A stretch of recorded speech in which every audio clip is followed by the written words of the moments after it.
Now guys, to enrich our model, we need the Cosmos library to fill this model.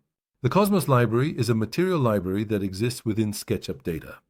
Let's stop this from our settings over here. Guys, our render. Look here, the icon with the Cosmos color palette is the Cosmos library. When we press this, the incoming part is ours. There is a system that includes models, textures, and HDRs. Guys, here, when we enter the model library, look, there's a small model here. To select models, these are divided into categories from this section. When I enter the accessories section, from here, for example, I've come to the decoration section. When I enlarge this from the decoration section, guys, of course, if you're using a dual monitor, you can move this to the side and use these models from there. You need to download whichever models are suitable for your work. In the Cosmos library, look, there are many materials in the Cosmos library. We will add these. Now, these, though, are actually proxy materials.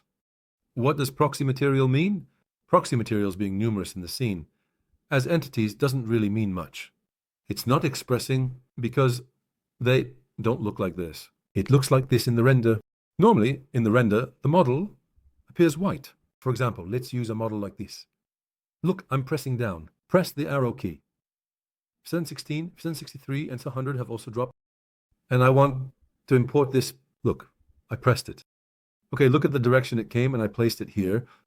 Look, this white object is a proxy object. It doesn't have any textures, but it looks like this in the render.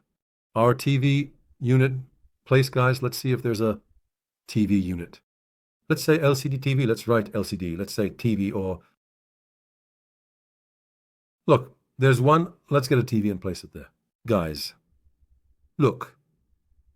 Something like this happened. I took it. After subscribing, we press the right arrow key and drop it here. As you can see like this, guys. I never really liked colors anyway.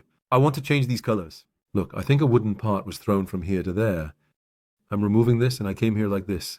I'm going to go for some Antalya colors, guys. I went here like this. It will show the light even more beautifully to us. And this way. I've added a material. You can also work on textures and materials from here. Delete the part in the search section. Come from this part here. When you come to the material section, look. In the flooring section, if you want to assign a floor texture, you can select this part from here if you want to assign a floor texture. Look. When you select the textures, you can use any texture on the floor. There are really high-quality textures available. If you don't want to use this part here, you can use a texture from here. Look, I've downloaded a texture like this. For example, I'm marking it. I selected the surface, guys. I clicked on this. It should be activating it right now. But it hasn't activated right now. The lady is trying to activate it, but it should be activated when I click here. Let's go here. Yes. It was here. Look, it's come here. It's come to the texture library, guys. I'm right-clicking on this too. I'm saying Apple to selection to transfer the selected object. Look, it's come here.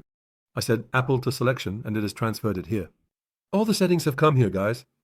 What does it mean that all the settings? The settings in the reflection section here, and the settings in the bump section here. That setting has come here, without us making any adjustments. Here. If we want, we can also change the textures and materials here. If we want, we can also change the furniture here. Guys, look, when I come here, I'm going to the 3D model section from that part over there. From this section here, I can change things like sofa, chair, and table. Guys, look, when I come here, I have the opportunity to change these textures and materials and models like the sofa from this section. Let's even change it and see what kind of effect it will have on our render. Look, I see it like this. There's an image. Let's continue by adding our models in the next lesson. Guys, in fact, let me add some models. Don't let time pass. Let me add some models from here to here.